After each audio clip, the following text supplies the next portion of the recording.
안녕하세요. 칼럼 읽어주는 남자 카링남 한동화입니다. 한동화의 생생별곡 시작합니다.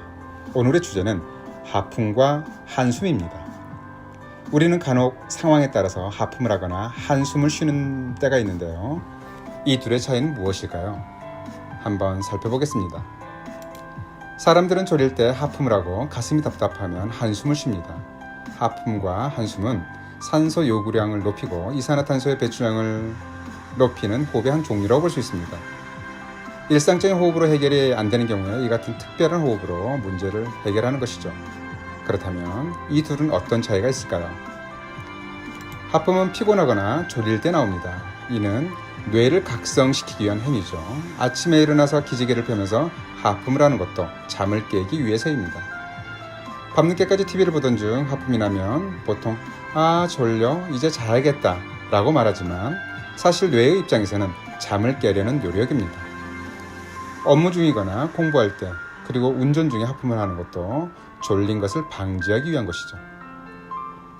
반면에 한숨은 폐를 확장시켜 답답함을 풀고자 하는 행위입니다. 한꺼번에 많은 양의 공기를 들여 마시면 교감신경이 흥분하면서 약간의 긴장감과 함께 자신감과 안도감이 듭니다. 하품은 들여 마신 공기가 폐에서 뇌로 전달돼야 해결되지만 한숨은 폐에서 바로 해결된다는 차이가 있습니다. 또 한숨은 휴 하고 공기를 내뱉는 것이 목적이 아니라 실제로는 공기를 들여 마시는 들숨 자체의 목적이 있습니다.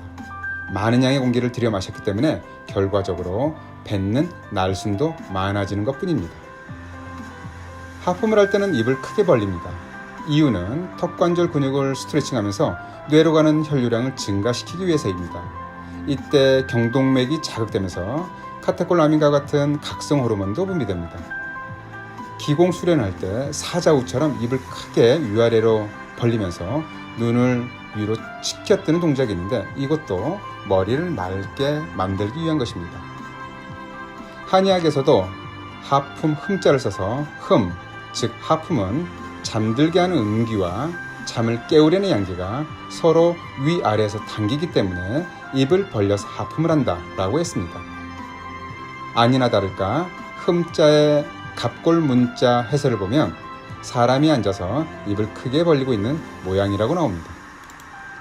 이런 것을 보면 하품은 단순히 산소를 마시는 행위보다 입을 벌리는 행위가 더 중요한 것으로 분석됩니다. 실제로 산소와 이산화탄소의 농도가 다른 환경에 배치한 그룹을 비교 분석한 결과 그룹 간의 피실험자들의 하품 빈도에 별다른 차이가 없다는 연구 결과도 있습니다. 하품이 그렇게 단순한 증상은 아닌 것 같습니다. 반면에 한숨은 입을 크게 벌리지 않습니다. 입을 살짝 벌리거나 입을 다물고 코만으로도 쉴 수가 있습니다. 한숨은 입을 벌리는 것보다는 공기를 들여 마셔서 폐의 용적을 늘리는 것이 중요하기 때문입니다. 한숨은 심리적인 증상입니다. 간혹 지루할 때 하품하기도 하지만 감정적인 문제가 있는 경우 하품보다는 주로 한숨을 쉽니다. 한숨은 우울감, 좌절감, 실망감, 심한 스트레스 상황 등 주로 부정적인 감정이 있을 때 나타납니다.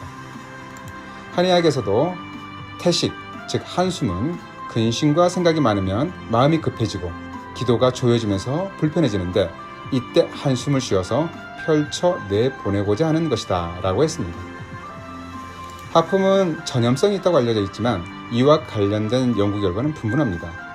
많은 연구에서는 하품을 사교적인 의사소통 중 하나로 여기고 있습니다. 웃음이나 팔짱 끼기처럼 결속력이 강한 그룹에서 더 쉽게 전염된다고 합니다. 한마디로 신체를 이용한 언어적 표현이라는 것이죠. 하품이나 한숨은 특정 질환이 있는 경우에도 나타나지만 대부분 일시적인 불편함을 되돌리려는 자연치유 행위입니다. 너무 자주 나타나지 않는다면 크게 걱정할 것은 없어 보입니다. 하품은 뇌를 시키는 행위라고 한다면 한숨은 마음을 시키는 행위입니다.